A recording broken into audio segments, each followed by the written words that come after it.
we look at the woman who got married early. She got married in her early 20s, and we're like, you haven't lived life. Lived your life. Shame. You missed out.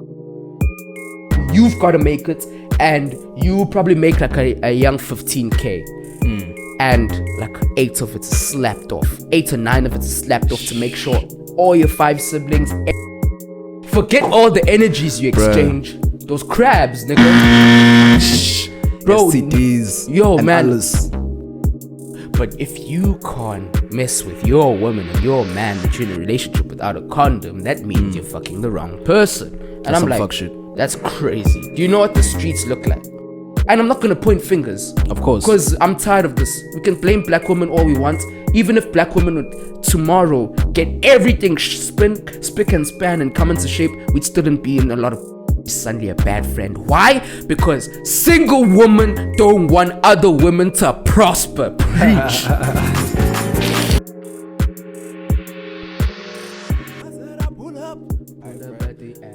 Don Toliver, first time I heard that album, bro, like Heaven I felt Hell. that shit. Heaven and Hell. And I felt it was late. This was a late 2019 release. Late wasn't it? 2019. And that's when I got on it. And it was 2020 with the TikToks there, and people started paying attention to this nigga. Like mid-year. This time last year. What's that? The No Idea joint. Oh yeah, didn't that come out like mid 2019 or something? Bro, the whole project's dropped in mid 2019. Nah, Heaven or Hell dropped like early 2020. I'm but sure. it must have been like Jan Feb.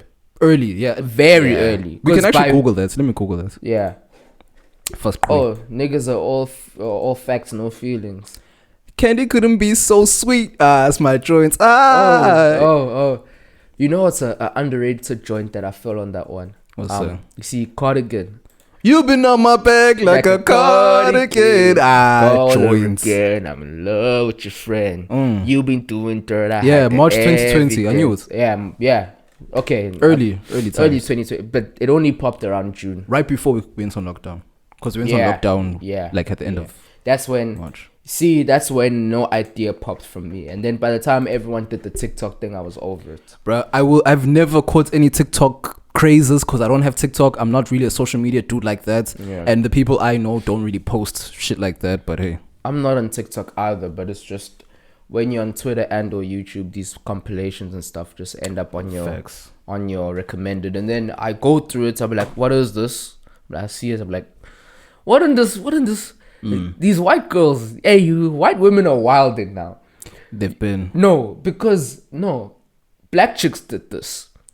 What's that? Black chicks gave white women a through pass to act crazy off of black chicks' name. That's true. And now because they slick with it because they're trying to act like, oh no, unity against men. Yeah. Can't you witness the two of them? Bitch. Those white hands will pocket you. They'll pocket you. Same this time. is so funny to me, right? Because I always notice this. White chicks, it's almost like the pussy ass dude with the big homie, right? Yeah. So the little nigga knows that he can't get active like that. So he brings his mans with him. Yeah. And then he talks shit and he gets confident. Then he turns back to see if his homie's still backing him. Yeah, and then when you see his big man is still backing him, then he gets more brazen to talk shit. It's like white women are like that. Like that's true. White women on themselves, who gives a damn? Yeah. But when they're with black hands, they get brazen. The only difference with that analogy is that after that whole situation, the big homie will tell the little homie, don't do that shit again. You're gonna waste my time making me hit the little niggas for nothing, making me... Yeah, the big homie will tell you. Big homies will get... That's the thing about gangsters. Real gangsters, they don't want you to be a gangster. Yeah, that's the thing. Like, yeah, don't do that again. But in this case, yeah. The little homie's telling the black chick, well done, you're so free. You're doing this and so gave them well. feminism. Gave them feminism. And black... As a prize. Bro. Oh, you defended me. You allowed me to act crazy. Oh, wow. He's feminism. That's feminism. Hate the man that actually protects you. That actually... Because white women don't fuck with black chicks. Let's be honest. No. Obviously, not in individual circumstances, but as a generalization, when we look at it, they're just pimping you out as security guards. Yo, let's start the show because you're about to get some deep into some deep shit. Nah, not really, man. No, because I want to say... No. Start the intro and then we'll get into it. Oh, shit, I even forgot that. Yo! Drum roll. Oh, man. No, we put a drum roll in. Oh, you're doing the high person. We will. Well, this is your bringer of truth, your dropper of gems, the man you hate to love and love to hate, Mr. Fear Bavaria. I thought you were connected. Anyway, this is we Wesley Sniper. I shoot him from a distance like Roberto Carlos. Oh, why didn't you play your drop? I did. Oh, in your head. Yeah, that's all that counts. But anyway, no. This is. Oh yeah, so. This is. Yeah. This always. This is. This. No. That's the beginning, and this is the Let Me Mansplain podcast, where everything goes just as long as you can mansplain it. Yeah, man. That's more like a whimper. Let's take it from the top. Yeah, let's start again. You know where you are. Energy. You know what this is. Sauce. And you know what this will always be. Everlasting. This is the Let Me Mansplain podcast with everything. Everything goes just as long as you can mansplain it. Yeah. That's much better. Much better. Man, Remember the Amanda show? Amanda Bynes. Amanda. Yeah. I know. You see those white chicks, bruh. Her, Lindsay Lohan, the stereotypical, the blueprints of crazy white girl. Miley Cyrus. Bruh. It's like she tried to. Miley even tried to relapse, and I was like, huh? Like the second time, I was like, "Aight, bruh, chill." Yeah. Britney, Paris Hilton, Nicole Richie. Yeah. All of them white girls. That's a typical white girl blueprints. White girl wasted. I actually feel as if everyone is trying to be like that today. You think so? Bruh. Okay. Yeah, on the degeneracy tip, for sure. That's true, because it's like I want to make a lot of mistakes with no consequences, but then you actually do have consequences because you're not filthy rich. Bro. Like, I've been thinking about that a lot as of late, right? Debauchery is the order of the day. For those that do not read dictionaries, debauchery is just fuck shit. A whole lot of fuck shit. Like heathenry, like crazy off the top. Debauchery. Scuttlebucket culture. Yeah. Scuttlebucket culture. Debauchery. One movie that says debauchery. Also, Wolf of Wall Street. That's what debauchery is. Wolf of Wall Street is just debauchery. Bruh. Mayhem. Bruh. All of that. But that's how white people live, honestly. White people really do live that coke life, blah, blah, blah, because we do too now. That's true. But then for them, a lot of rules that apply to us that stop us from doing that wild shit don't apply to them. So they always have that backup plan. What rules though, bro? I just think the only difference between Wolf of Wall Street and your man's down the corner is the guap. The difference is drug testing. They won't get tested. Yeah, but they're not athletes though.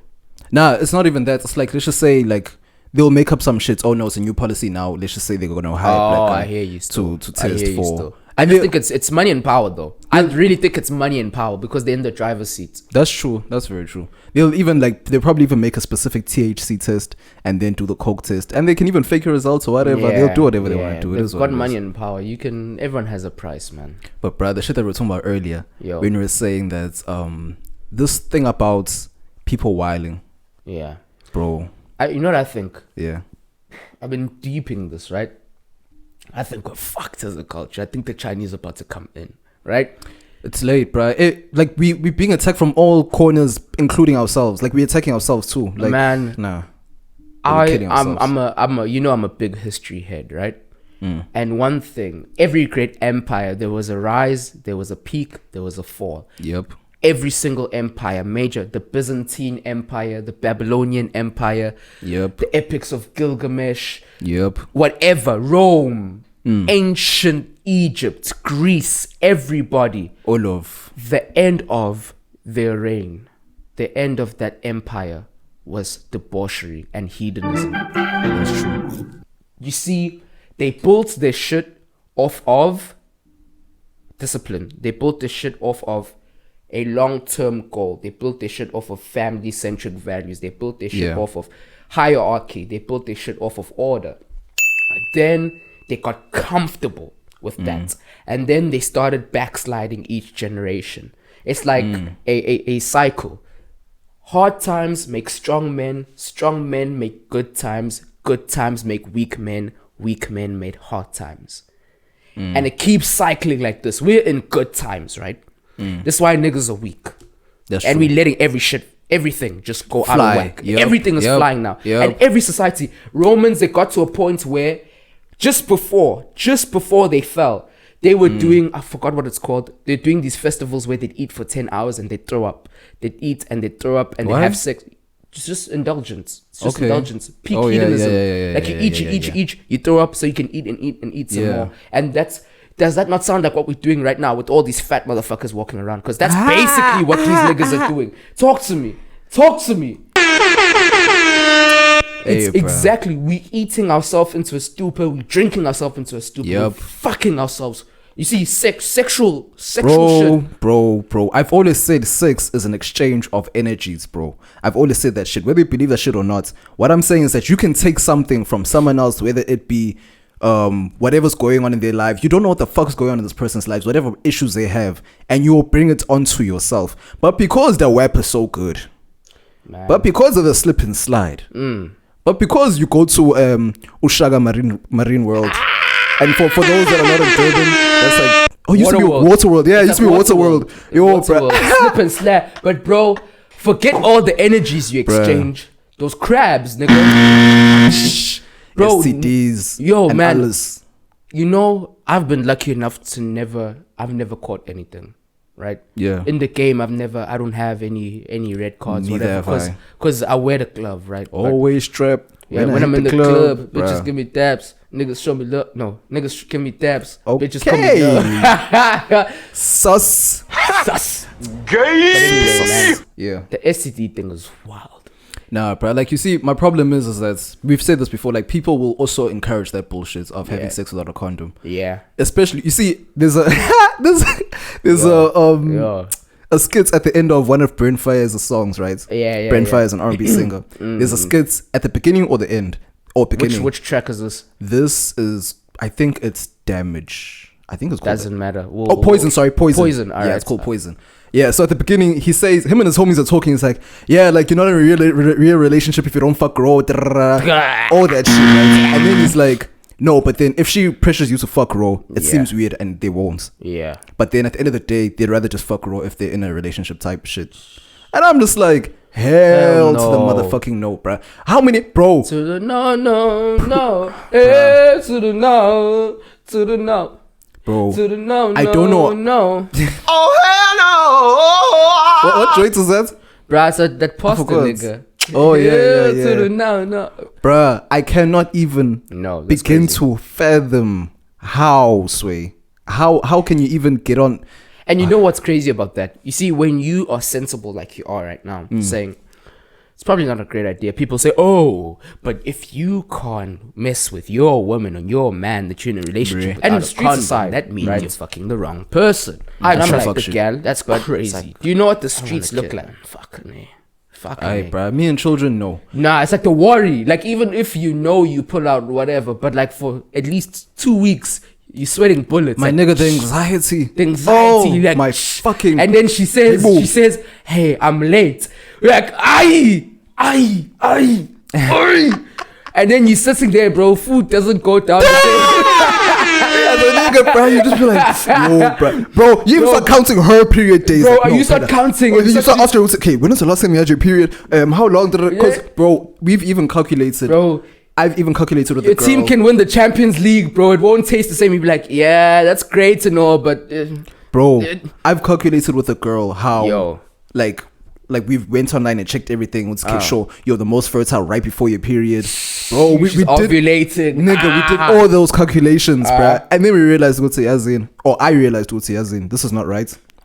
I'm not going without a strap. I'm good. I'm tired of the anxiety. It's fun in the moment. In the moments, of course. It's but so as soon amazing. as you nut, post it's nuts clarity. yo, what did I do? You see post And clarity. you see where it's worse. It's where it's worse is where she is hey, I'm slicing her now. This is not my gal. Yeah. I'm slicing her. She was a hot chick that was available. Now I start to get to thinking, how many niggas has she done this with? Am I gonna get burnt? I start imagining, because every time after you baps, you're gonna take a piss, and then after the piss is done, it's like, no, that one felt a bit spicy. You know what's going on? What's going on? And then he starts hyping himself up, thinking that he caught something, but nah, we clean. But nah, man, this raw sex thing, man. Nah, it ain't. It's because it's like I've actually started. Yeah,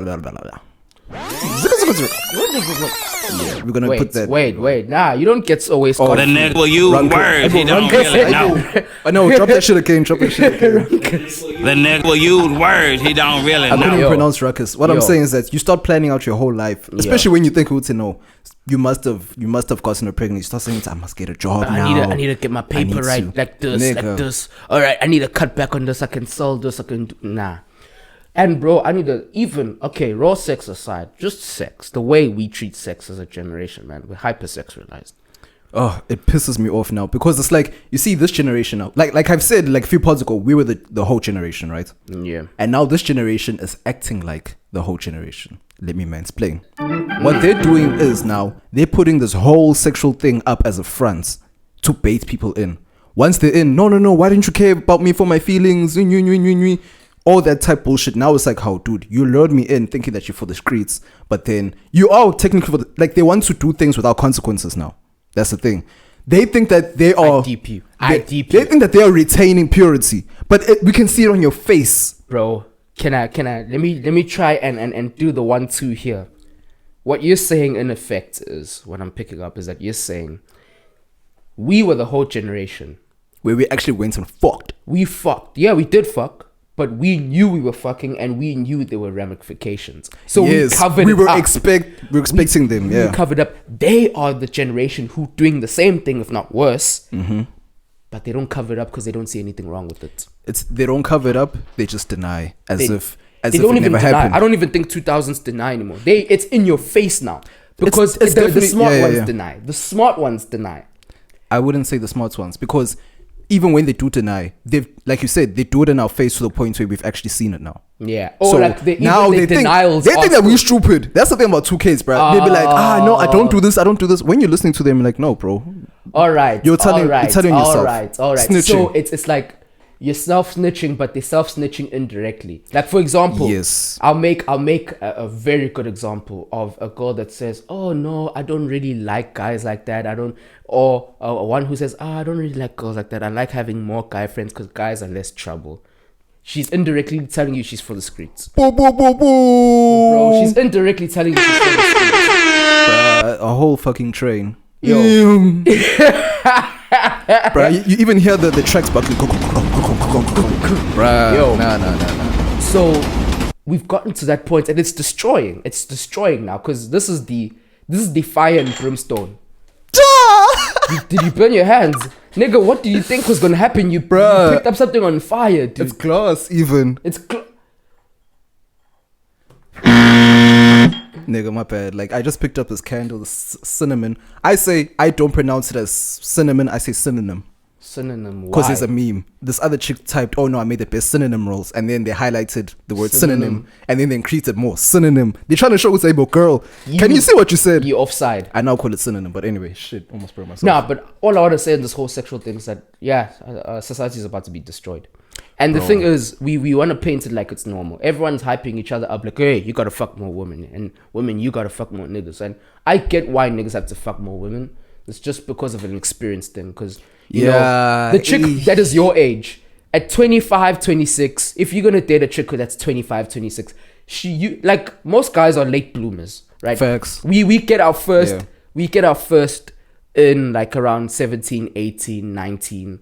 That's not even being late. That's normal. That's normal for a dude. Oh my gosh. Chicks from like 15, 16. She was already taking it from the dudes who were like in matric, first year in college. Yep. Yeah. So, you know what I'm saying? Like, hey. So by the time you're 18, right?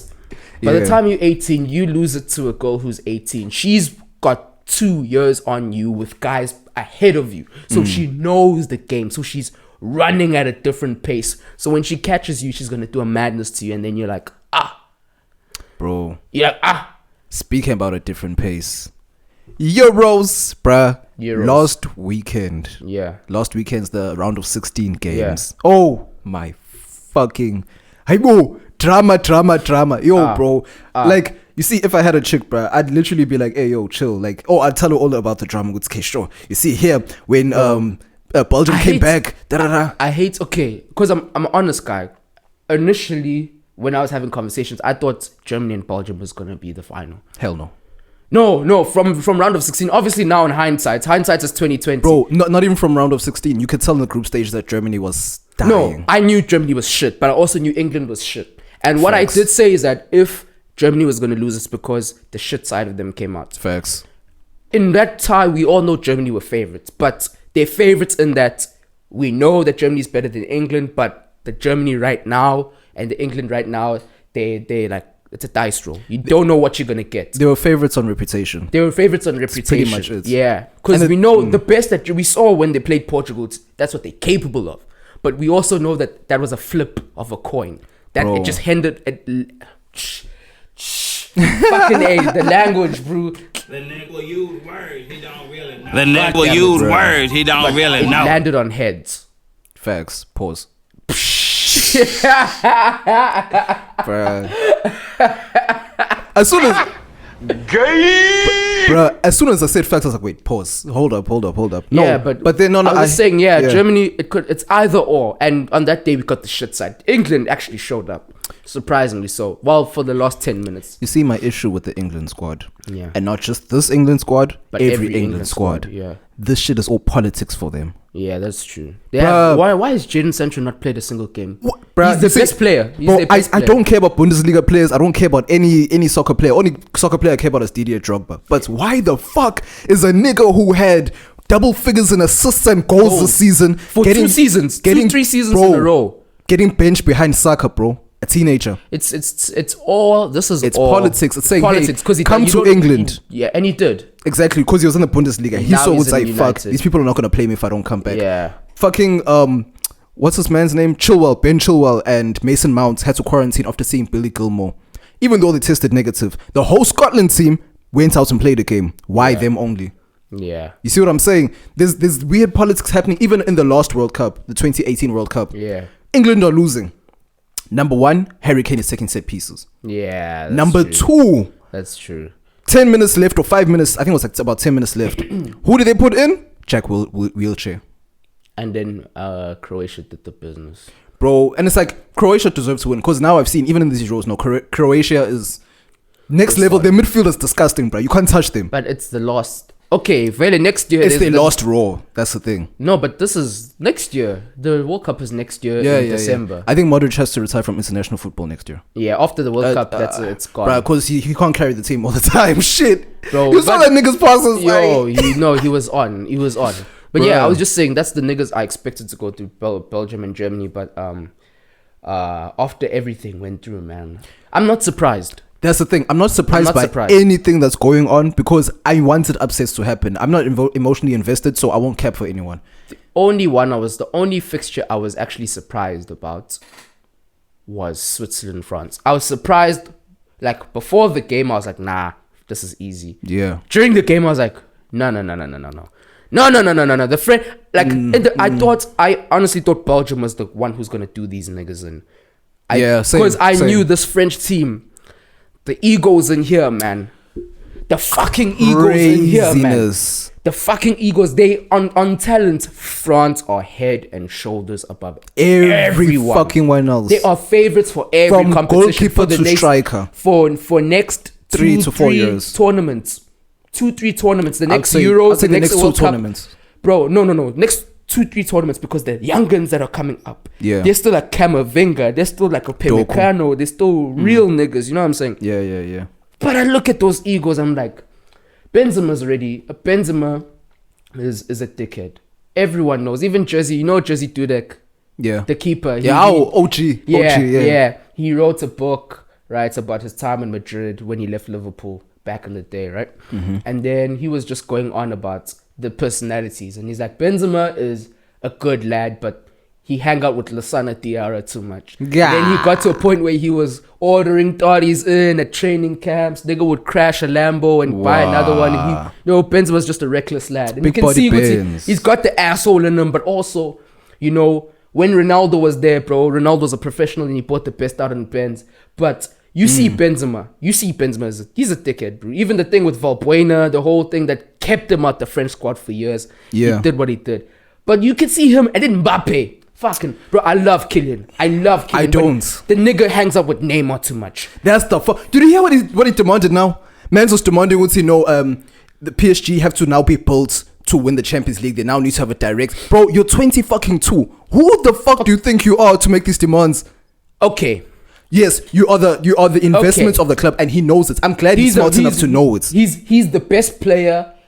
Alongside him, Haaland, and a few guys, he's the best player who's probably going to define the next generation. That's facts. That's about it. But in the long term, Ronaldo, Messi. Ronaldo and Messi have been... Yes, okay, he did win the World Cup too. Like, Mbappe's individual brilliance did win them the World Cup. Definitely. Argentina, they were down bad, and Mbappe and Pavel did a...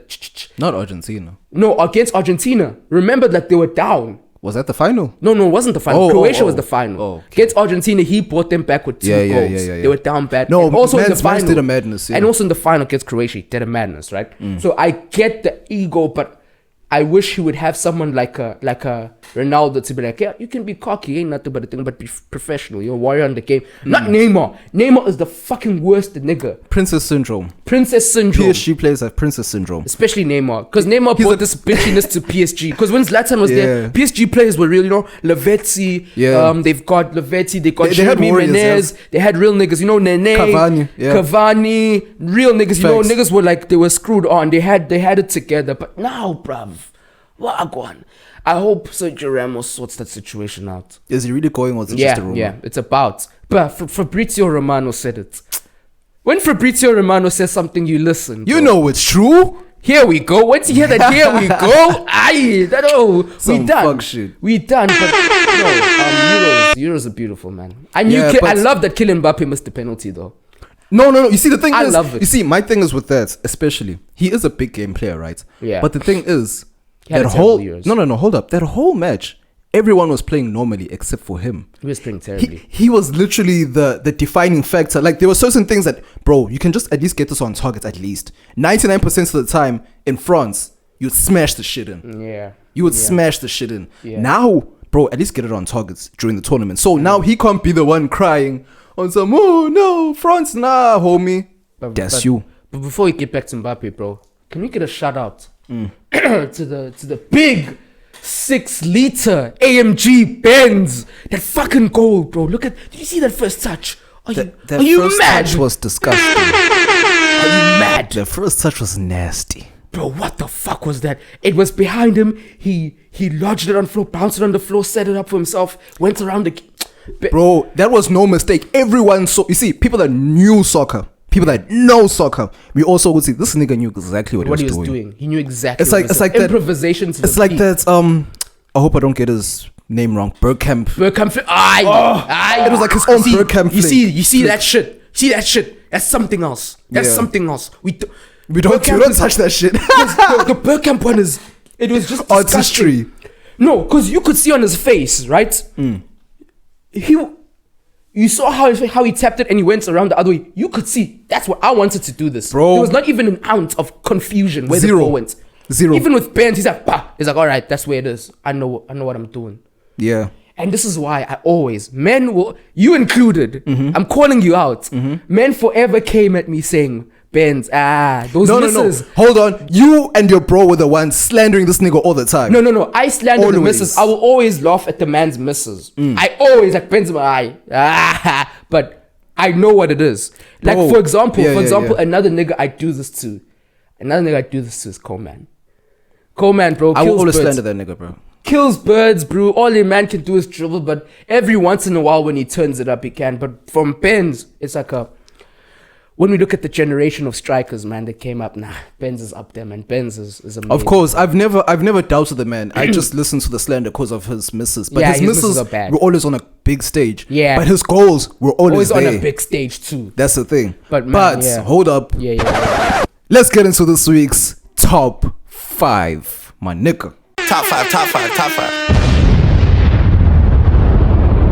Right. This week's top 5. I randomly sat and thought, I'm like, no, this actually makes so much sense. The top 5 underrated big game players from 2010 till now. Oh. Right. Let me give you my number 5. Right. Yeah. Number 5, Olivier Giroud. I'm not putting him there because he's Chelsea, but I'm putting him there because if you need a goal by number 9, he'll do it. He'll get it done for you. Alright, let's see the rest of the list. Number 8, I think it's number 8. Number 4, Yeah. Mario Gomez. That nigga, yes. bruh. When you need him. Oh, yes. When you need that man, he will pop up with goals. He wasn't even whack at all. That's the thing. No, Mario Gomez was an excellent striker. You saw the how Germany dipped when the man left. When him and Klose left. Exactly. Oh, geez, when the OG strikers left, they haven't had a real striker since. Since. Not even close. But anyway. Yeah. Number 3. I need to remember this man's name, but hopefully you can remind me. Where did he play? No, he's a Dutch goalkeeper. His Krul. Tim Krul. Tim Krul. Oh, Newcastle. Big game player. I don't know, hey? Penalties, he's there. Big game player, bruh. Okay. He will turn that shit on when he feels like it. Fair enough. Because he's not like, in terms of natural ability, he's not the best. But when it comes to big ass games, bruh, that shit he did I think it was the 2018 World Cup. Yeah. Craziness. All right. When it comes to saving penalties, he's one of the best. It's like Willie Caballero. Fair enough. Or who else is a big game player that's a goalkeeper? There's not many though. Oh, bro, the legend. Diego Lopez. Sick. Diego Lopez. And then there's PSG's keeper. Navas. Oh, yeah. Yeah, but anyway. Now, I'll put my honorable mentions when we're done. Of course. Yeah. Number 2. Yeah. Sonaldo. Son Heung-min. All right. Big game player, bruh. Turns the shit up anytime. Bruh, if you need him, he's there. Even in a small game, if you need him, he's there. All right. But he's an underrated big game player. All right. And at number 1. Didier. You're not going to put Didier? No. I said underrated. Underrated. Everyone knows. Okay. Underrated. All right. We've already mentioned him. I need to put a race car drop on this shit. Skrrr. Big body, big truck, all that shit. Big body Benz. Big body Benz. Bruh, I really wish you didn't mention him before, but no, I'm glad you did. Big body Benz. Karim Benzema. Yeah. The biggest underrated big game player. Big Benz is... he is underrated. I wish he wasn't underrated, but there's some names I want to... Wait, hold up. Let me quickly run through the 5 again. Yeah. 5, Olivier Giroud. Yo. 4, Mario Gomez. Yo. 3, Tim Krul. Yo. 2, Son Heung-min. Yo. 1, Karim Benzema. Karim Benzema. For sure. You know who's one you missed? Yeah, special mentions. Mario Mandzukic. Fucking Facts. World Cup Champions League final anywhere, my nigga is there. So wake up, he'll come, bruh. That's the thing about Mario Mandzukic. That's the thing about super subs, but that's a different topic on its own. I don't think he's not a super sub. He's not a super He's sub. a big game. He's a definitely underrated big game player. England, Croatia 2018, he was the one who pulled it over. Bayern Dortmund 2013, he was the one who pulled it over. Yeah. Versus Juventus, again, in 2013, he was the one who pulled it over. So many. Bro. Remember the thing he did against Madrid in 2017, the final, Champions League final? Yep. That kid bicycle kick, Scheisse. You see, I think when he was playing has he played for Juve, right? Yeah. Yes, when he was playing for Juve, there was this one match where niggas were dying. Man did a madness and he scored. I'm like, bro, this whole team is uninspired right now. How do you pull that out? Exactly. There are these few players. Scruff of the neck. There are very few players that can be these underrated big game players or big game players or super subs. Yeah. Bro, super subs coming on some shit. Yeah. On some shit, but anyway. Another honorable mention that's an underrated big game. Lorenzo Insigne. Fucking A. Bro, there's so many instances. I remember in 2013 where Napoli needed a goal and he smashed it from the free kick spots against Dortmund in the in the group stages of the Champions League. I remember against Real Madrid in 2017, from like halfway line, man, did a madness. I remember so many times, whether it's AC Milan, Juve, Scudetto things, Coppa Italia things, man was here. Let's not even talk about Friday's game against Belgium. Just what you talking about Friday? Yesterday's match against fucking. Well, at the time of recording and at the time of dropping, it was Friday's game. That's so whenever you listen to it's Friday's game. Yeah, my bad. Yo, nigga, like do the maths. Hi. My bad. I was legit thinking like the previous week before, my bad. Nah. Yeah. But obviously for all those Belgium defenders to hold your L, because you knew it's like letting Iron Robin get in on a strong foot. You don't let Lorenzo Insigne do that because he's going to go for the top corner. But Lorenzo Insigne, I feel like almost a Totti way to this man. Totti and De Rossi way to this man. That this man kind of wasted his career, kind of like Royce. There's respect for you, like, yeah, hats off to you. Yeah. But you could have gone to a bigger club and you could have gone cooking. You could have seriously started cooking. I guess the only issue that Royce had was that his biggest option was Bayern. And he didn't want to cross over like that. Barca too. Oh, I didn't know. No, in 2014 they were going to buy Royce, and then he got injured before the World Cup. That's what really killed him. Then they got Suarez instead, and then the rest is history. The rest is MSN. But speaking of transfers, bruv, because I think I've cleaned out mine. Those were the two other honorable mentions that I wanted to throw in. I think another one. You already mentioned Navas though, but yeah. But yeah, those are the honorable mentions I wanted to throw in. I've thrown those niggas in, but.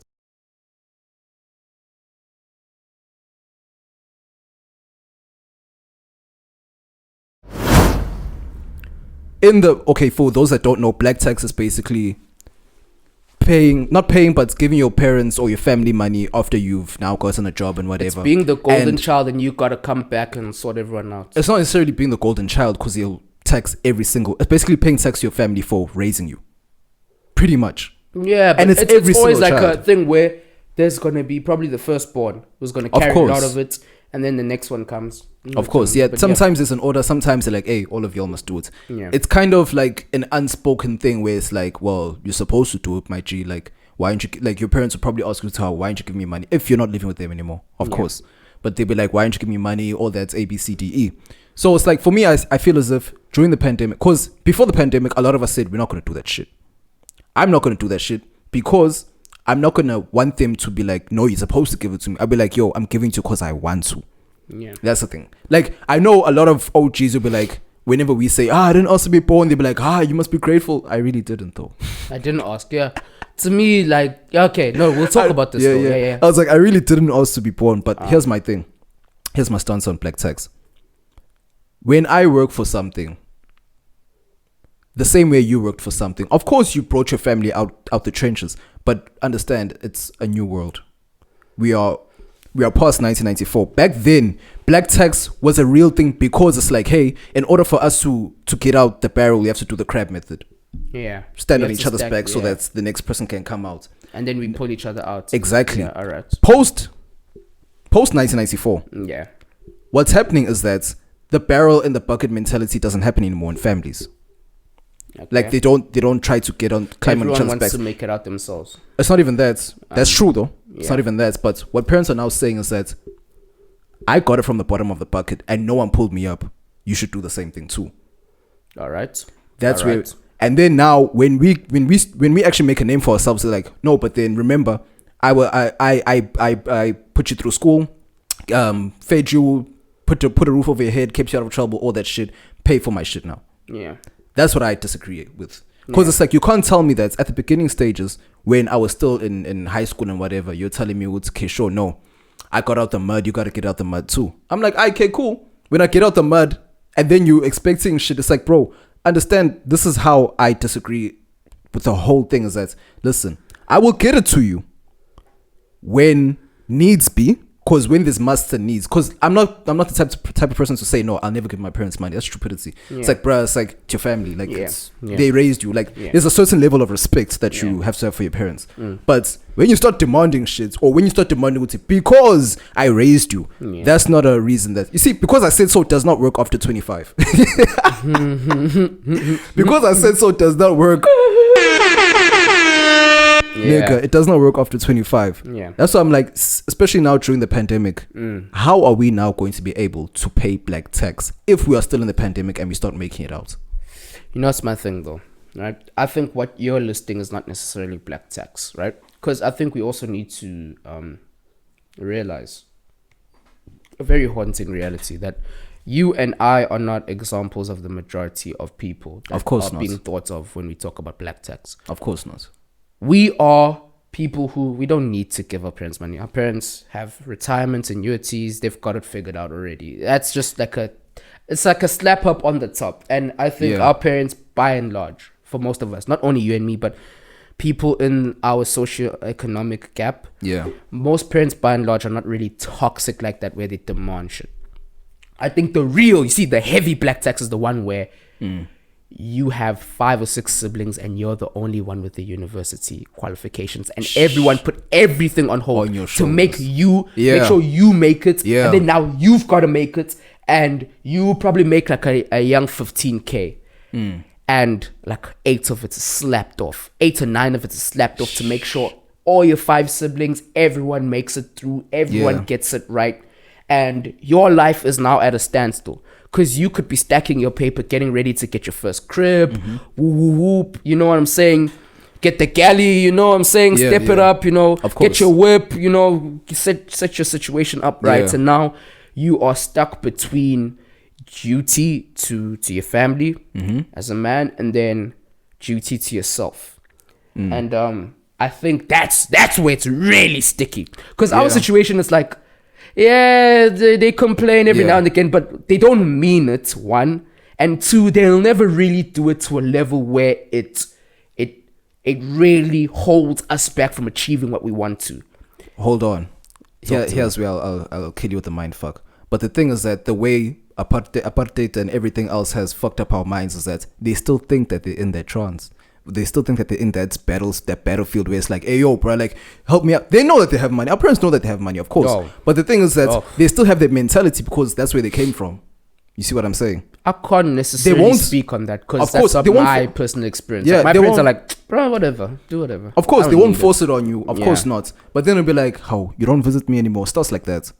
Especially when you stop being like, let's just say this pod becomes the biggest pod in the fucking world. And then they'll be like, how?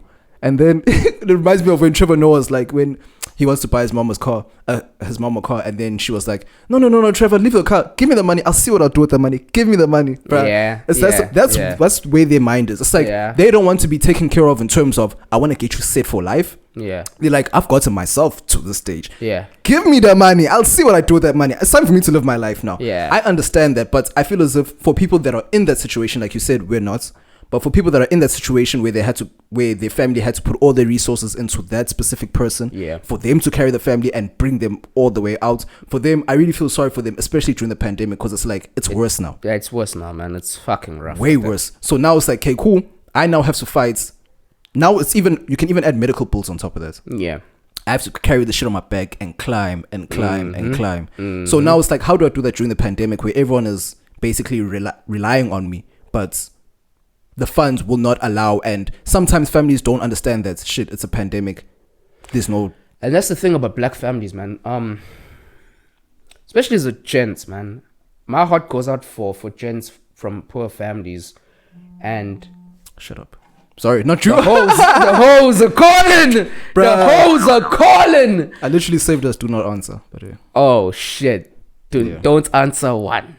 Bruh. Don't you know that video? Yeah, the priest, and then the niggas start turning up. Don't answer 2, and then you see a nigga answer 3, and then I knew that it was over when the guy in the back was like, "Hey, don't answer 3." But anyway, the point is, man, there's also a hierarchical play because a lot of the stories, like, you're the firstborn, right? You don't get to do the honors, you don't get to do the masters. You gotta do the 3-year. Quickly get the quick cash. You're an electrician, you don't really have the ability to step up on your own. Then you set your low bro up, and your low bro does the marketing or accounting. He goes into STEM, or he even does medicine, whatever. STEM is so easy, but STEM is where the money, the work is. So he goes into STEM and he gets his money right. Yeah. Nigga doesn't come back for you. Now he's living his life. Now he's living his life. And when you go back to family functions, now he's the king. Yeah. No one remembers that, nigga, I pulled you out the mud. I pulled you out the mud, and then I'm the nigga. Like, my wife gotta wash dishes. Your wife is like, oh my God, would you like tea? Would you like anything? Because he's the nigga with the guap. Yeah. Meantime, you still carrying the load. He's not carrying that much. He's living his life, Range Rovers, everything. But everyone's looking at him like, he's the big bro. And to me, that is where the fuck shit comes from, because there's a little bit of entitlement in black tax. There's some entitlement with that shit. It's like, you've got to do it. If you don't do it, you're a villain. If you do it, all right, whatever. I don't really respect you. Like, it's like whatever. Of course. Just if you do it, just do it. And if you do it, no extra benefit, no extra thing. And to me, it's a tough situation to be in. And I don't want to lodge too much thoughts and advice on it, because I've never been in that situation. But I think for every person, man or woman, because there are a lot of women in this situation too, there has to come a time where you have to look at your own life. Not saying abandon your family, no, but you've got to move on in your own life, and you need to be okay with that. Yep. And if your family guilts you for you trying to move on in your own life, you need to start realizing that maybe your family really isn't your family. Yeah, but you see, families always guilt trippy for some shit, and I don't really care when they guilt trippy for shit.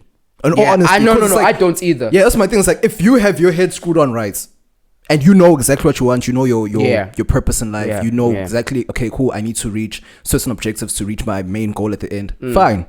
They can gaslight you and guilt trip you all they want, but it shouldn't matter to you. Yeah. It shouldn't. You have to say, okay, sure. I slightly disagree, but It's like your point, bro. It's like the type of thing of saying, let's see, I know, I got you next time, and you don't come back. Yeah. That's literally what you have to do. Because it's like, I acknowledge you as my family member. I won't just flat out ignore you. Yeah. But understand, would say, bruh, I have things to do. I have to build myself up. It's like when people keep saying, would say, whenever you find a post for a job that you want to apply for, you must also give it to your friends. I say no. Let me get in first, and then I'll get exactly. You. How am I gonna save you from drowning when I can't bloody swim myself? Exactly.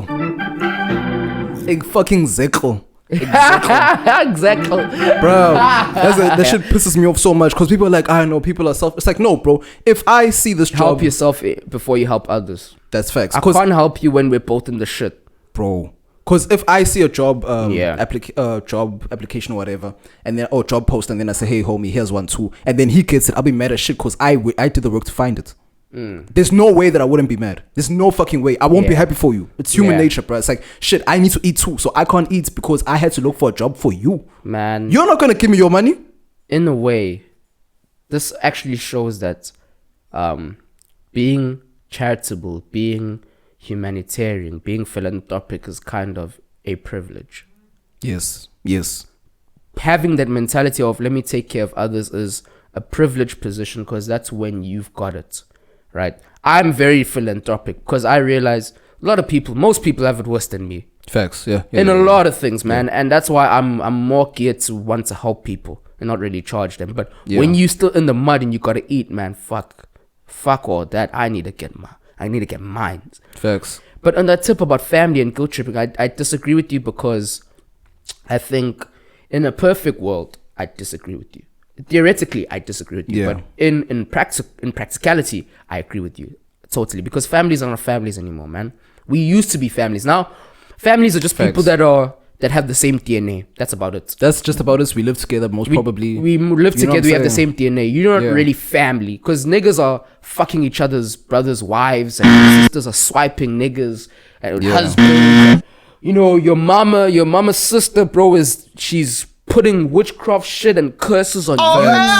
She's weird, bro. She's going out of her way because your sister's kids are doing better than your kids. Now you have ill will towards them. It's like families on some weird shit, bro. You see, the problem with us, and I will call it a problem because in today's society it's looked as weird. The problem is that we were raised right.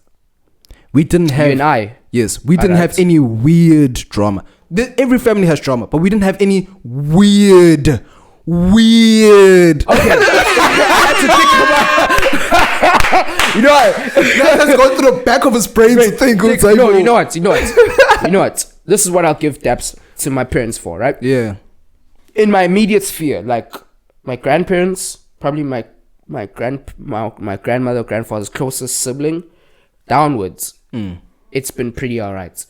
But like my immediate your sphere, extended out.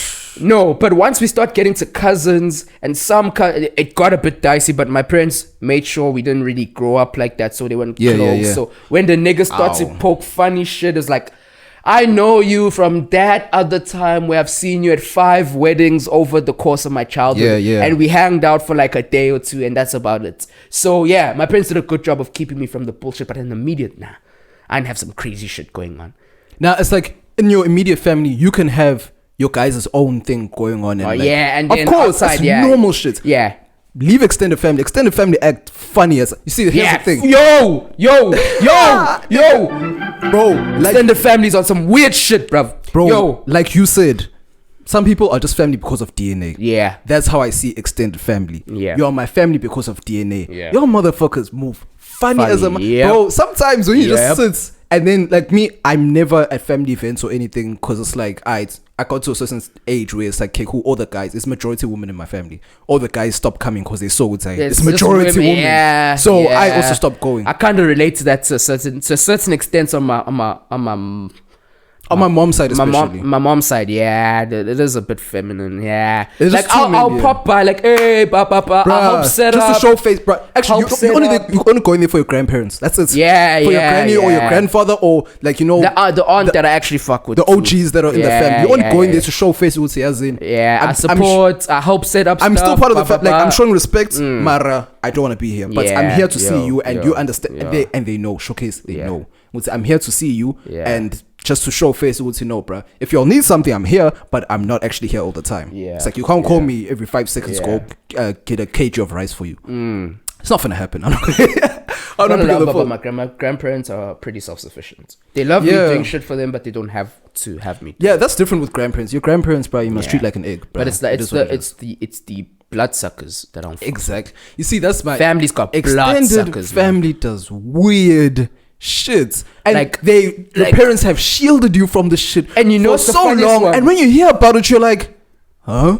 Are you dumb, What? bruh? Bruh, and you know what's the funniest one? Because your boys is on a come up, right? Yeah, Your boys yeah. on a little bit of a come up. On the now. come up. Exactly. Nah, the money's starting to look a bit tasty, right? Mm-hmm.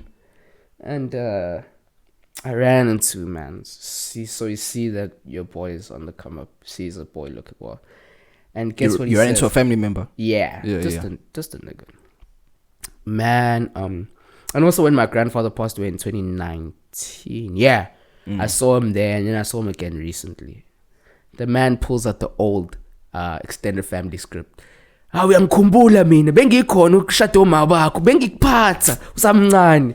I'm like, Yeah. translations like, oh, you remember me? I was at your parents' wedding. I used to carry you when you were small. Like, you remember me? Remember me? I'm like, yeah, no, totally. Nah, as a baby, Yeah. when you picked me out the crib, Of I remember that, course. my nigga. I remember Of we even had a course. handshake. We used to dance a certain way. Wagwan. I'm like, who you, nigga? And aunts will be like, no, I changed your napkins. Like, Yeah. I change your diapers, Your diapers, yeah. And I'm like, now I'm starting to understand the shit rappers always say, like, hey, every time I make a new million, a new cousin always pops up. Facts. A new uncle always pops up. And I'm like, Facts. shh. But anyway, bro, Bruh, people will just take your surname and be like, no, we're related. we're related. But Bruv. see, here's the thing about me, right? Yo. In my family structure, I have made it on both sides, mother and father side. I've made it extremely abundantly, clear sensationally so. that I am not Sensational. exactly. I am not that nigga. Sensational. Lil Baby said, "I'm the one and not the two." Sensational. Understand? I don't play those games. Sensational. Approach me with respect, and I will treat you with respect. Sensational. Say some fuck shit to me, you will expect it back. Sensational. It's just that simple. I don't play this whole blood is thicker than water. Fuck that shit. Oil is also thicker than water, nigga. Shit. Bro. Basically, oil money. Talk your shit. Bro, oil money, bro. I Talk can your get shit. that shit with niggas that I've never met in my fucking life. Talk your shit. I Talk can't- your bro. shit. Bro, like Kane. Bro, Kane is basically like we basically. That's your brother. Bro, like, you know what I'm saying? It's like we go to each other's houses. Like, our parents know us. It's like, if if man's needs an okay, I'm not really one who needs an excuse. I you know what I'm saying, if man's needs an excuse, he can use me at any time. Even if I don't know what the even if I don't know what the fuck is going on. This nigga could have killed someone. Bro, I have to now recalculate in my head what's okay, show A, B, C, D, E, F, G. But if an extended family member came to me on some, bro, can you help me? I'm like, and then dip. Amen.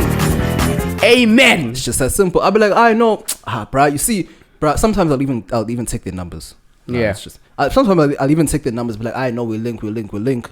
Dip. That's simple. Yeah. And I've had the same number since fucking 2014. I need to change that shit. Yo. I need to change my number, bro. Nah, bro, because these prank calls, bro. But anyway. Fucking A. No, but I wanna get back to this. Oh yeah. I wanna get back to this thing, man, about the black tax joint, man. And I've been thinking about something, man, and I don't have a solution for this one. The solution is tough. You have to choose yourself eventually. You have to understand what your family is. You have to choose yourself eventually. But to me, the solution is with your parents. Because I'm going to say something that sounds very classist, and I've been called classist, a whole range of shit for saying this, but why are poor people having so many kids that they can't take care of? It's a survival strategy. It's simple, bro. Because like even with our parents, bro, I can successfully say that I was planned, or I can say with my chest that I was planned. I was planned born. too. My parents were like, "Hey, we need a son. After we get a son, done. Yeah, done him. Finish. Done. Simple." Other people be like, "No, Pela, I need to spread my seed so that a child is a blessing. Listen, I have to spread my seed, my legacy. What is your legacy? You are in a 2-room. You are in a 1 room. What is your legacy? The fuck? What is your legacy? Bro, not everyone is Nick Cannon. It's just that simple. Bro, you know what? I hate legacy. It's all selfish excuses to have a kid. The only handful of people, my parents included, that said, I wanted to have a child because I wanted to instill the right principles in this person and have them go out into the world and do something. And there was the talk, and they walked the walk. They did everything. Facts. Put me in the best schools they possibly could. Facts. They put me and my brother in whatever. They set our spot up right. They made sure that we're good from step A to step B all the way to step Z. And that's where you naturally feel some sort of gratitude towards him. Because, hey, bruh, y'all went through A, B, C, D, loopholes, everything. You jumped through everything because you even fought battles that we didn't know about before I was born type shit. To get me to where I am. That's when the gratitude... That's where I respect my parents. I revere them. Exactly. High level of reverence. That's why I'll never disappoint my parents in life. Yeah, we do some dumb fuck shit, but I've never made any mistake that followed me longer than a couple of months. Yeah, facts. And I also have a certain pressure on my shoulders, like to him who much is gifted, much is expected. You know what I'm saying? I have 2 parents that I'm glad, thankful for. Most people don't. Exactly. Single parent households, joints. I've had a stable situation, so I do something with that. But that's how it should be. I shouldn't be feeling like, I shouldn't have survivor's guilt. Because a nigga's like, fuck. Niggas are out here like, my mom's and my pop is tripping like this. I'm like, my mom's, I've never even seen my parents argue in my life. I've never even seen that. And I'm like, this should be normal. It should be normal. It should be normal. You are now looked at as an outcast because you were raised right. Right. That's the one thing that pisses me. It's like, bro, one day, like a few months ago, I was at work. I was just sitting, bro. I was literally in my own zone. I'm just doing my work. And then I could hear this other chick being like, hey, well, why is this guy so quiet? Yo, he must have been raised right. It's like, I'm like, saying, what? Raised right is a great... That's what I'm saying. It's like, okay, cool. Very number one, we quite people we're seeing as serial killers, low key. Bruh. Low key, we're seeing as serial killers. Bruh. This nigga's dying. Because it's so true. Because every time, bro, you know what I'm saying? Every time we've had niggas like in high school. I remember there's this one weird dude, man, loved to play army shit. Nigga was quiet than a motherfucker. Love to play army shit. No, he loves to play army shit. Like at high school, those toys, the wax toys. That joint. Sometimes like out of the blue, you see the man, bro. Yeah. We going to class, man. Man will be pulling out a space case. his pencil case, bro, ducking behind cover, doing all that shit. The birth of school shooters. Yeah. And you see, this is where the story is going, right? So he was the weird kid, quiet kid, never talked to anyone, whatever. And then there was one day, I don't know if it was in the physics lab or whatever, but the chemistry lab, whatever, but they were mixing something, and then we heard a loud series of pop, like, poo, poo, poo, poo, poo, poo. And then everyone jumped up to the desk and they looked back to this nigga. Like, they thought he snapped. I'm like, yo. That's some fuck shit, bro. Niggas were expecting him to be the school shooter. Shit, like, I wasn't that bad, bro. Like, eventually. And even the niggas are, come on, guys, come on. Bro, it's like sometimes niggas just don't want to talk. So it's okay. Yo, but he's fine. Going back to the shit you were saying, man, that being raised right, I hate how we live in a bizarre world where everything that is good and should be happening is treated as disgusting, and everything that's not happening. One thing about being a black person, I hate using black, but being an African person. No, about being a black person, because black people are dysfunctional. We need to start realizing that as a community, we're dysfunctional. No, that's extremely true, but I'm saying this is what Kane told me. Because I asked him, I don't know if I've even asked you guys on mic or what. But I've asked him, hey, why is it that when black people look at me, and I'm from the burbs, why is it that I'm always looked down upon, like, you know nothing about this, you know nothing about that? And my argument is always, well, my parents made sure to work to get out of that so that I don't know. Why should I feel bad? So why, what I asked Kane is that, why is it that we always looked at that guys from the burbs? And he was like, no, understand is that what black people constantly do, which we shouldn't do, is we attach pain and struggle to being black. So if you're not going through some struggle, if you're not going through some pain, they'll see you as not black enough. Bro, I keep saying dysfunction, bro. Dysfunction. Black people have a symbiotic relationship with dysfunction. Like, it's so bad that when, and I'm not trying to, this shit is kind of a fault. When black culture became popular, and when other races started adopting the black mold, that's when shit started getting really fucked up. Facts. When white kids started listening to hip-hop and Megan Thee Stallion and all this shit, that's when white girls started getting fucked up the most. Because white girls were, high school, I love Timmy, I'm gonna meet Timmy and I'm gonna have his babies. By the time they're done college out, they tie the knot, they have a couple kids, white picket fence. Facts. That's the white dream. Done. I think. But the black girl, and I'm not trying to blame, but we have a problem.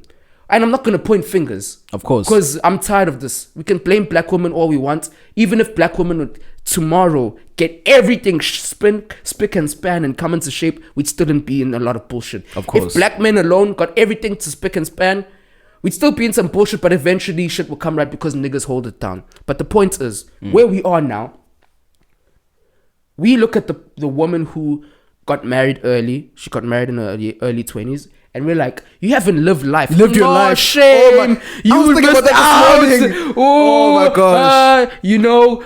Being married at 23 is like going home from the club at 9 p.m. And it's like, for all you niggas who left at 4 p.m., what extra did you get outside of alcohol poisoning and raw dick you didn't want? It's that simple. You see, the problem is the reason why they're going out to clubs is to find love. That's why, bro. That's why they're fucking going out. It's to find love so that they can get locked down.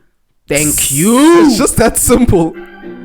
But then, when the friend of hers that she used to go to the club with gets locked down, she's suddenly a bad friend. Why? Because single women don't want other women to prosper. Preach. Bro. That's facts, though. That's facts, though. Peep. This fucking pisses me off because I've experienced this shit before. When you get a gal, right, and you pull her out of her crew, right, and the crew is all single, they're gonna start putting ideas in her head. Facts. Right? They'll tell her that, no, this man is moving kind of shifty, he's kind of cheating on you, whoop. Or it's either that side, if you're valuable, they'll put those ideas in your head, or they'll say, oh, he's kind of lame, he's this, he's that, what car does he drive? They'll put all these ideas, and then she's pressured in her head to move a certain way. But when you break up with this nigga, your gal is gonna fuck him. she's gonna give it to him. Because I've been in that seat so many times where this girl is whispering shit in the woman's ears, but behind closed doors in my DMs, she's getting active, bro. And I'm like, a lot of times women need to realize at a macro level, when you're looking at every single woman as a general woman thing, women stand for each other. At a macro level, they will defend everything woman-based. But at a micro level, like one-to-one personal relationships, women are a woman's worst enemy. Like if you this is a huge left from where we're going, but we'll bring it back. But my advice to women is just watch your friends, man. Especially if all your friends are single and you're the one who's cuffed. Distance yourself from your single friends and get someone who's in a decent relationship that you can share that with. Because another thing I've peeped with the dysfunction bit is that women love to have something to complain about to their girlfriends, right? Facts. They love to sit in the circle and be like, oh, my man did this, he cheated on me, and my fucking and gosh. Then they also like to say, no, this nigga did this, I found him cheating. And then she's going to be the ones that, my man treats me excellently, he brought me flowers yesterday and he took me There must be something wrong. Yeah, they put their finger in the mouth and put it in the end. Something must be wrong. Maybe he cheated. He gave me flowers. He gave me food or chocolates or whatever. He did this and that for me. He must be doing some shit to cover his shit up. Maybe this is why he's doing that shit. But then they'll start to look for something wrong. Or they'll be like, I'm bored, he's too boring. All the guys are doing all this exciting stuff. All my friends are going to all this exciting stuff. He's too boring. I'm like, see, bitch. You see, my thing is, I'd prefer to be boring. Shame. I'm sorry. Yeah, same. I've gone to the streets. I've realized not for me. And that's not even excitement. You're causing turmoil in your life in order for you to have some. It's like everyone wants to be a Kardashian now. Yeah, they want to have their own mini reality show. Like, you see, stay away from hands that say, oh no, me and my friend have a reality show. That means a movie all the time. Every day, movie. She doesn't understand the difference between reality and fiction. Exactly. So they are so fixated. Or like I constantly say, I prefer a girl that I keep posting this shit. Like, I prefer a girl that's has her own chemical imbalance instead of someone that's crazy because of external influences. I'd rather have you because you are crazy yourself and you just have a weird way of thinking. And the reason why you see, an example could be maybe, oh shit, that star looks like a donkey. I'm like, nah, bro, it looks like cotton candy. Like, I don't know what you're talking about. It's like, no, understand. When the cumulus, and what she could be saying could be right or wrong. It could be some crazy shit, but I'm gonna sit and listen to you because you're actually talking some shit. You're legit talking some shit. You know what I think? I think of it like this, man. I agree exactly with what you're saying. We all know women need the up, women need the down. Women just hate stability. They'll never admit it, but they hate stability. I've that's said why this 1,000 times. That's why when they find a good dude who holds them down the right way, he's not that exciting. They're bored, and then they need to fuck their life. I really feel like the natural default is chaos, and our job is to bring order out of that chaos. Of course, that's the balance. That's the yin and the yang. That's a balance. So we need to find a way to keep order while feeding her a little bit of chaos to keep her happy. Bro, just to cap this little short bits, Aaliyah literally said, I want you to rock, man, rock the boat. Who the fuck? Bro, she's telling us, hey, listen, rock my the nigga, boat. I don't want calm seas. We're not on a fucking jet ski, my nigga. We're on a fucking boat. Like, I need turbulence. Yes, up and downs. Yep, that's why she ended up with R. Kelly. Love ain't nothing but a number. Age ain't nothing but a number, bruh. Literally, Summer Walker. Nothing but a number. Sorry, my bad. Literally, Summer Walker also said, for my love, I need a riot. I need a rah-rah. Like, bro, they can't have someone who's going to be stable. Bro, they'll never have a nigga who come up to them and say, hi, my name is, like Jack Harlow did to Sweetie. Yeah. Sweetie Vela, she's from the street, so it's nothing to her. You know what I'm saying? Of course, see, that's another topic, but I'm not going to go too deep into this. The reason why Sweetie was so impressed by Jack Harlow, just for people that don't know, Jack Harlow approached Sweetie and said, hey dude, my name is Jack, and she was like, I know, blah blah blah. At the end of the thing, he said something, the way he approached her was very smooth. Yeah, you know what I'm saying? So the reason why she was blushing a little bit and gave him a second turn is that niggas don't approach like that anymore. Niggas don't approach, period. Chivalry, of course, chivalry is dead, not because of us. It's because of them. They don't want chivalry. They're like, fuck your chivalry shit. I want a savage. I don't want to go too deep on that, but that's the fucking truth about this thing. So when Jack Harlow approached on some, hi, my name's Jack. She's like, I know. Okay, cool. Of course he knows that she knows. Of course he knows. But he is what Kane and I were saying a few episodes ago, is that sometimes when you want something, you go get it, but do it in your way. Yeah. Man's just like, yeah. drop that shit. I know you want to drop that shit. Pause. But honestly, niggas, this is how we're supposed to do it. We're supposed to sit up, come and say, I present to you myself as a man, and I would like you to join me in my stability. But when you do that, there's a little nigga named Tyrone at the corner of the road who's pushing weight. Bro, it's crazy how when you're considered square, you won't even get the box.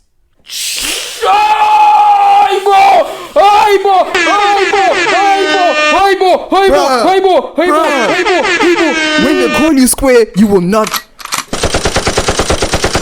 Fucking A! When they think that you're square, you will not get the box.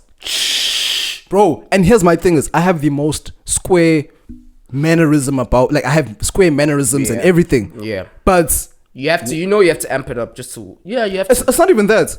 I mean, I'm just myself. But once they're real and they say, no, this nigga's actually a real nigga. Like, I can't play him like everyone else. Yeah. Then it gets to a level where they're like, okay, cool, I can drop the act of I'm too innocent. Because that's what they try to do. They try to act too innocent. It's like, I can see the screeds on your face. Yeah. Bro. Like, I can smell it. I can smell it. Yeah. Man, yeah. The streets are the streets. But it's just dysfunction. And it's disheartening to me to watch, right? From black tax down to the way black men and women get together, down to everything we do. It's a lot of dysfunction, and a lot of this it's passed on, and it's got a compound effect, because our parents did some of this shit, and then they passed the dysfunctional torch on to the next generation to do more of the shit. And then the parents sit there like, who raised you motherfucking kids? You raucous kids. Yeah. Y'all don't listen. It's like y'all raised us, motherfuckers. That's true. It's we followed your example. Yes. It's like, why don't you want to get married? You divorced. You are divorced. What you telling me about marriage for? Yep. What? Oh, why don't you find a nice girl? Where? Crazy stats. The times our pops were picking wives, 90% of women were virgins. Of course. Now it's like, I'd be even surprised if I'd say 15%.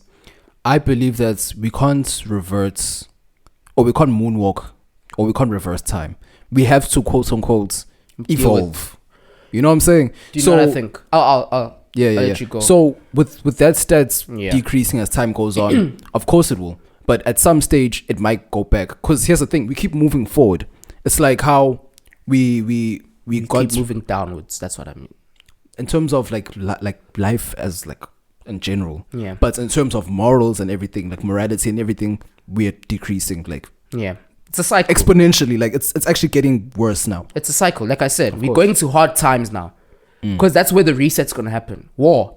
It's either going to be war, devastation, something's going to happen where we're devastated, and then we need to rebuild, then we need to come together again, and we need to reset all these good morals that built the society. Women will be chased again, men will take care of whatever, and they'll assume responsibility. Then we'll build the society again, and then the society, maybe for 2 generations, it's going to be amazing. And then after that, niggas are going to get bored of everything. We're going to get postmodernism. Niggas are going to start inventing new shit and realizing that, hey, I don't need to do it the old way, I do it the new way. Then we'll steadily decline again until those new people who are doing it, no matter however, like we're doing it now, fuck everything up, and then hard times come again, and then you need a reset. But think about it. It happens every 20 or so years. Because, listen, because 50, 60, 70, because this wave, you see, this wave of craziness, this started in the 1960s with the feminist movement and all this other shit that was coming in, all the striking and fighting, the status quo, because the peak of goodness, at least from the white people's perspective, we were still and Ronald Reagan.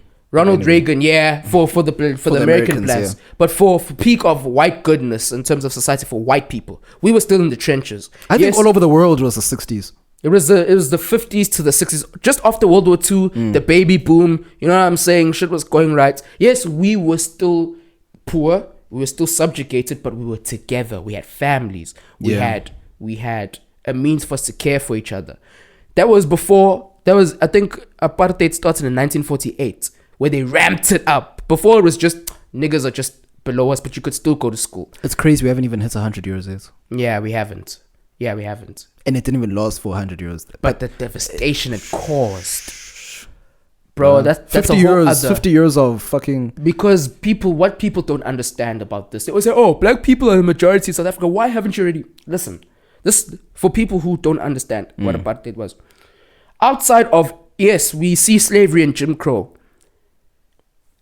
Jim Crow was put together to segregate black and white people. And yes, they subjugated black people. But people like Dr.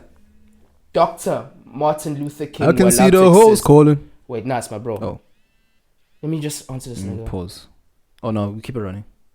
Yo, bro, what's up? What's up, bro? Bro, I'm in the middle of recording. Make it quick. What's up? I bet no, just about the supplements, bro. Just they have like for Nutritech only have like Hulk gainers and heavy duty ways. So I'm just gonna probably get a hyperbolic. Heavy duty whey, hyperbolic, anything of that nature. You're a hard gainer, anything heavy. Good. I bet. Alright, G. Cheers. He does need, because it's like, it's nice to be fit, matter to be ripped and skinny. No, he's ripped and he's put on some muscle, but he's struggling to do the whole weight joint. Yeah. But anyway, like I was saying before, we were together back then. And apartheid, I was saying about apartheid, right? Dr. Martin Luther King was allowed to exist. Doctor, highly educated man. We had something called Bantu education, where even the government grants, the amount of money the government invested in black education was a joke. Facts. You had teachers who didn't even finish high school teaching kids.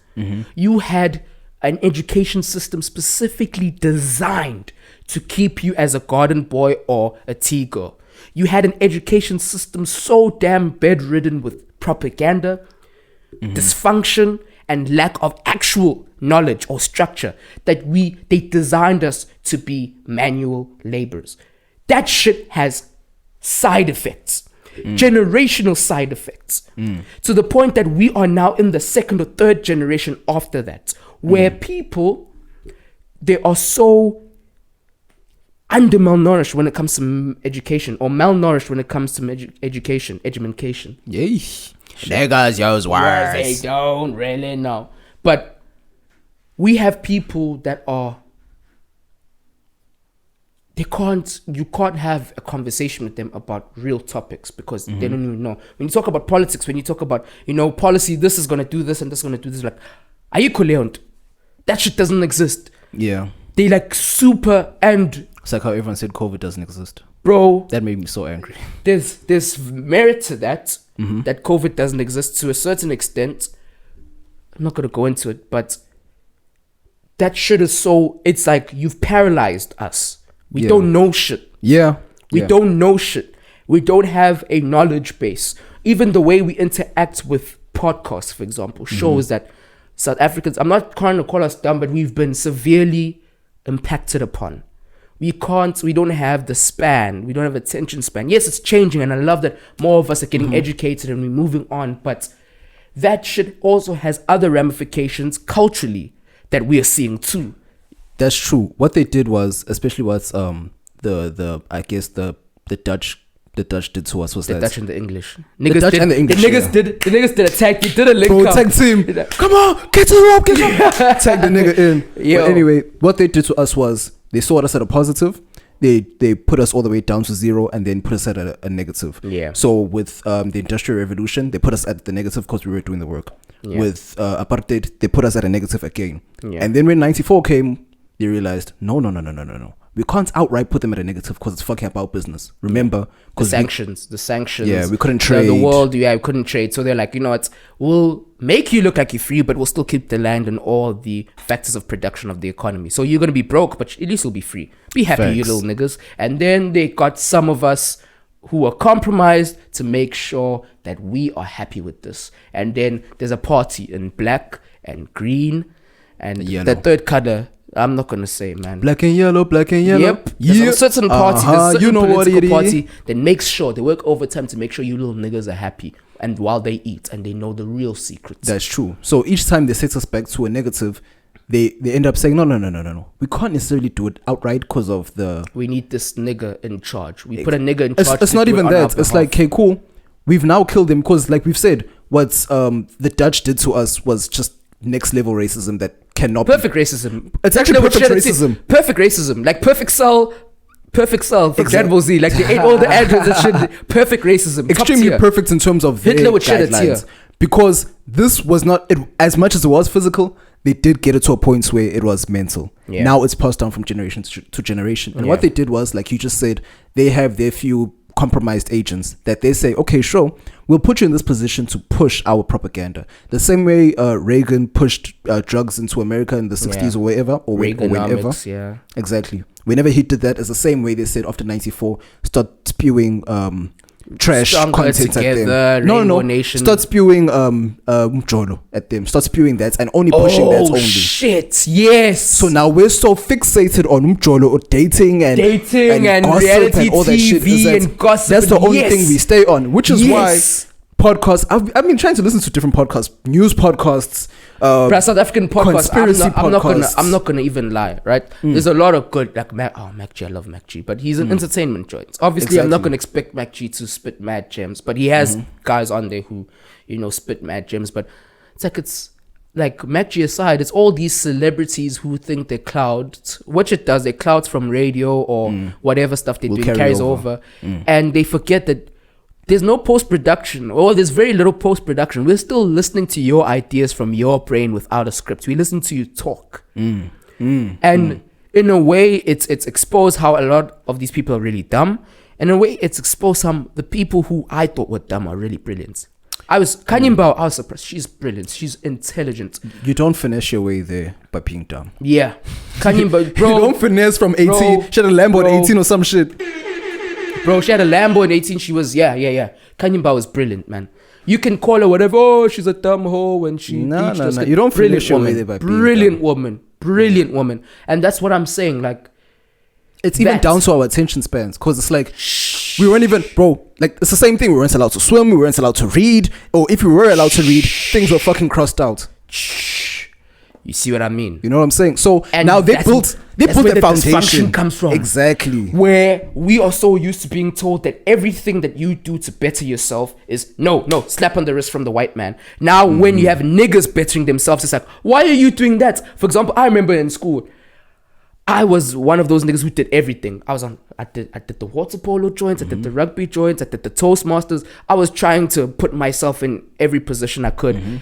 And niggas around me is like, look at this guy, he's doing toast. I was like, fuck. Okay, let me do less then. Let me do less. Let me cool out with the niggas. You know what I'm saying? That's what happens when you go to high school. Like, and you hang out with black niggas. When you hang out with white guys, like, I'm going to this, the water polo ceremony. I got my water polo colors. I got my this colors and pa. And I'm like, I got some colors. But the niggas like, you got colors. And they go, what? I'm like, and now when I look at it back, I'm like, I really let the nigga mindset stop me from greatness.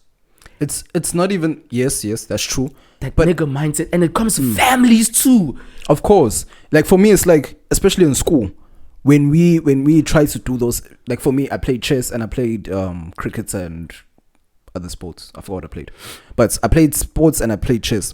So I stopped chess because I didn't think it was cool in grade 8, right? Because that was the mentality that everyone had. When I got to grade 10, literally what we did was, or not even we, because once I got there, a change happened. We started making it important as a motherfucker. Everyone knew about our results. Every time I went up to read, everyone was actually listening to me, because it's like, we made that shit happen. We made that shit popping. What I did was, naturally, I do not attach myself to a certain crowd in terms of people.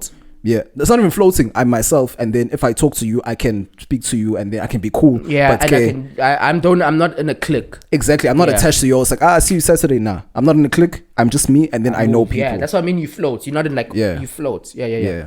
Floating sounded a bit sus, but yeah. Yeah. No, actually, that was the wrong one. This is the one we were looking for. Gay.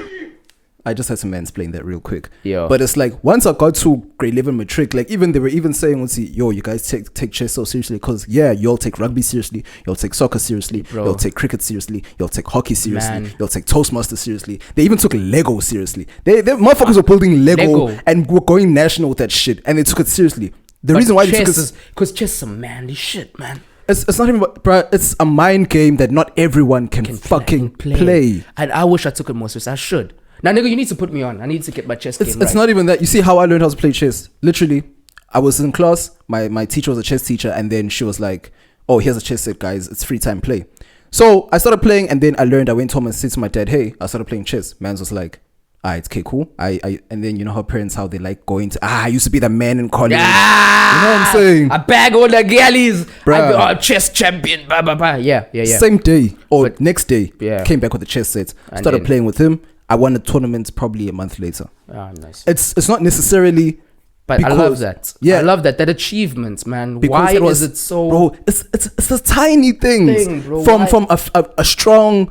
That's not even strong from a black family dynamic. There's just Your dad did a big thing. That's a tiny thing. You see, it's a tiny. It shouldn't be. It shouldn't be. It shouldn't be a huge thing. The fact that he strengthened my chess, he didn't teach me, but he strengthened my it. game. That's what a father is supposed to do. But Nigga. because we're so used to dysfunction, it's like your father is war. But realize he's just being a father. Exactly. It's like I can't look at him and say, "Oh, so you didn't teach me anything." Man's like I've said in the previous episodes, bruh, too much taught game. me a lot of Too shit. much game. But the chess thing is one thing that he strengthened. He didn't teach me. Nurtured it. He strengthened. I still find it hard to beat him, even though I can beat a lot of other people because we think the same way. Yeah. That's the thing. It's like I've now Yeah. realized that's how I can tell people's personalities sometimes through Yeah. chess. When we play chess, okay, cool. This is how you think. You're a bit too defensive. You're a bit too offensive, or you're too scared to make certain moves or whatever. Me, I'm sporadic. I do not think in one way. One linear. Yeah. Yeah, whenever something happens, I will change. You're losing niggas. You forget these niggas don't have no attention span. You goddamn niggas! Bruh. Motherfuckers gonna listen. This is like also a life hack. It's like you have to have a set plan for yourself. And you have to have- your main goal is to win. Right. Your main goal is to win, but you have to be able to move in the tuck. Maneuver. Each time someone attacks you, you don't need to retreat gotta- into yeah. defense. Yeah. You now have to quickly, on the spot, make up a plan for you to maneuver your way through this and win in life. Bro, that's the only reason, to tie it back to what you said early, one of the only reasons why struggle is important. That's the only thing struggle is important, because you need to learn how to overcome shit, and that it becomes a muscle. Then before long, when you're in a tight spot, you're under pressure, but you don't sweat it too much, because I've been in tight spots before and I came out. Facts. And I think once you do that, that's when you become a man. Yeah, and there's also levels to this shit. There's come on, bro. Like we can maneuver at certain tight spot, but if you had to throw me on Normandy Beach in 1945 when niggas were grenades just went off, we had a battalion plan, a grenade just went off, and the one tank we're depending on to storm the castle now is gone. I'm like fucking A, okay, shit, okay. Like, you know what I'm saying? That's a different level of things, but in each level where we need to get to win, like you say, we gotta flex that muscle. We gotta be put in a spot with some hot water where we get ourselves out, get used to getting ourselves out of shit, because that's ultimately what leads us to where we need to go. And obviously, the more you go and the heavier the shit you get yourself out of becomes, the better you become. The more at knowledge you gain too. Exactly. And I feel like in the black community, we have a whole lot of dysfunction and a whole lot of hot water that we don't get out of, and it serves no purpose, but we just sit in it and we normalize it. Bro, the amount of bullshit we normalize in our community, man. It's a lot and annoying, because for me, bro, like I've now reached an age where it's like, okay, cool, I've now ejected and detached myself from any stereotype that anyone wants to put on me. I will not defend myself. I'll just be like, okay, cool, do you, because I know my goal and I'm getting there. I'm getting this work, man. Literally, I'm like we cooking. said, there's levels to the shit. Yeah, it's man. that simple. Man, today, man, this was a very kumbaya Let Me Mansplain thing, You man. see We what talked about happened? some real shit today. You see what happened last time? We didn't have candles. That's the problem. Really? The chakra vibe. No. Last time we didn't have no chakra vibes. Oh, that's why we were running. wilding. Yeah. That's why things went just. No, that's why we just went on a. This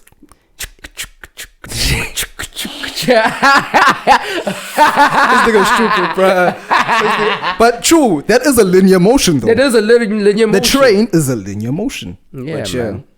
I know. Sometimes it's multi-linear, and sometimes it's linear from different angles. Yay, bro. Some of your wives and girlfriends know that. Yeah. It's stupid. Man. Well, of course, there's more than one tunnel. And there's always more than one station too. But yo, man, I think Yeah. if there's anything we can take from today's episode is that black people, we have a lot of work to do. As a collective, as a community, fuck the whole black community.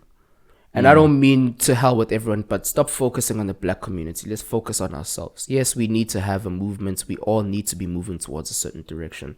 But we need to stop this thing of vicariously living through other people. Jeez. Because being in a group allows you to sit on your ass and have someone else who's black do some shit and you feel like you achieved something when in reality, in your own personal life, you haven't done a fuck thing. We need to also get this thing of what all other people say out of our heads. Bro, That's about killing. syndrome. Bro, What it's people a would say. whole syndrome. Bro, We need to get that shit out of our heads. It's dragging all of us down around the world. exactly. Man, we need to understand that if you want to be eternalized and immortalized, you need to be the crazy guy for a few years before the vision takes off. And you're not The crazy. Wright brothers made us fly. What do you think people were saying when they were watching these guys fly up on cardboard boxes and crash shit? Now they are world-renowned names. Tesla was doing some wild shit. What do you think people were saying when they were watching them do that? Understand that people are going to say some shit, but when you make it, no one cares. You're a genius. Bro, I have a quote here from Talk to me. who's the man that did the that created or Ford? Henry Ford. Henry Ford, yes. I don't know if this is extremely accurate, but he said something to the extent of, if I asked people what they wanted, they would have said faster horses. Yes. That's simple. Man's decided to create a car. Man's decided, no. If I had to ask people their What they opinions want, of- they don't know what they want. They don't know. They're like, how Pella, try and get a faster horse or something like that, or maybe try and get something else to move us from, or put a cart on the horse, a cart with better wheels. Nah, he said, why don't you just build something with an engine to get you from A to B? And people are like, oh, that's crazy. And How when dare he, you? When he did it, look at us now, 70, 80, 90 years later. Almost 100. Yeah, probably 100. Hundreds of years. But fuck that. Doesn't matter. Fuck the point people. is, Fuck what everyone says. fuck what everyone says. Do And you? man, cut this dysfunctional shit. Cut the facts. dysfunctional shit. Delete TikTok. Yeah. Man, that thing, bro. TikTok is like the old Vine, the new Vine. Bro, TikTok, at least Vine was not degenerate. Vine was perpetuating negative black stereotypes. Yeah, but it's very lighthearted. This is some other it's shit. Heavy. It's heavy. It's deep. They're stealing TikTok from is people. heavy and they're aiming it at kids. Facts. Man, I don't even know, man. We need to do some work. We all need to do some fucking work, and we have to look at ourselves as a community because we're at the bottom.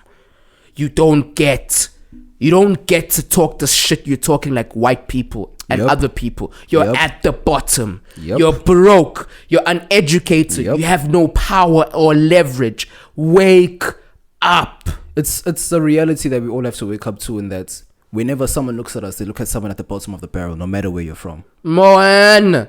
And No we're matter where always you're going to be the scapegoat. Even if it's not black people's fault, it's black people's fault because we don't have the power to do something about it. You know, whenever they fight a social war, they always use us. Yes. Always. We're always the front liners. Because we're the movers and shakers. We're Yes. always the frontliners. They can't do shit. Bro, because you know, a white person's nature is to throw stones and hide their hand. Yep. So they're like, hey, why don't we do some, or why don't we make the people who stand for what they're about, make them do it and make it seem like it's their idea so that we can benefit from it. Who benefited most from white feminism or for feminism as a whole? White women are the CEOs. Y'all black bitches just have a whole bunch of kids by a whole bunch of niggas. That's what feminism gave you. Bruh, this whole freedom thing. And it's like, who are they? Bro, you don't see Billie Eilish showing skin out here. Honestly though. Taylor Swift is a multi-millionaire, 100 millionaire. We ain't never seen her twerk once. She didn't But bust it Cardi open for B no has one. a fraction of it, and she's driving the feminine sisters. But Taylor Swift and the Selena Gomez and the Ariana Grandes, they get to they get to chill. Bruh, They get to be hoes behind closed doors, but Megan Thee Stallion and Cardi have got to grind on each other to get the check. You see this is what I'm talking about. Bro. Let's even to the niggas, man. Red pill shit. They're using niggas to do, because The white dudes, Yeah, they wrote the books. Rollo Tomasi did the Rational Male, pop, whoop, whoop, whoop. And then Kevin Samuels comes and he does the work. Talking Facts. to black women, Facts. taking the hits, taking the bullets in the chest, trying to get cancelled, and then the white niggas just jump on that. Now with the Red Pill, it's more sane because men, we understand, we know how to click up on shit. It's not as bitchy and it's not as racist as the other stuff, but we need to realize, man, there's a point that comes that as black men, we gotta look at our own shit. Yeah, of course. We gotta look at our own shit, man. Bro, it's like, you see, when you mention the red pill, it's not like you can add every aspect of the red pill in your life. Because sometimes you have to remember, oh shit, I can't do this and get this. Not that you have to limit yourself, but remember that it might just be a little bit more tougher because of the color of my skin. Also, you have to realize that this thing is not a Bible. It's not a religion. You take what you need and you win with it. It's always about winning. That's but life in general. The point is, man, you see, getting your money up and leveling up in life, that's all good and well, but understand some of you guys have a family to take care of. You have siblings that you gotta feed, man. A lot of cultures don't have that. Matter of fact, I'll go on a whim and say we're probably one of the few that do. Understand that not everything's gonna be copy and paste, and work on what you gotta work on. And man, in a nutshell, we're functioning on dysfunction. Man. And that should stop. Bro, that's the name of the episode right there. Functioning on dysfunction. Fucking A, beautiful. But with power. Yeah. Leverage. With leverage. With grace. That was. This is. And this will always be the Let Me Mansplain podcast, where everything goes. Just as long as you can mansplain it. It's been a pleasure. It's been brilliant. Let's hit it. Let's go. Fuck, bro.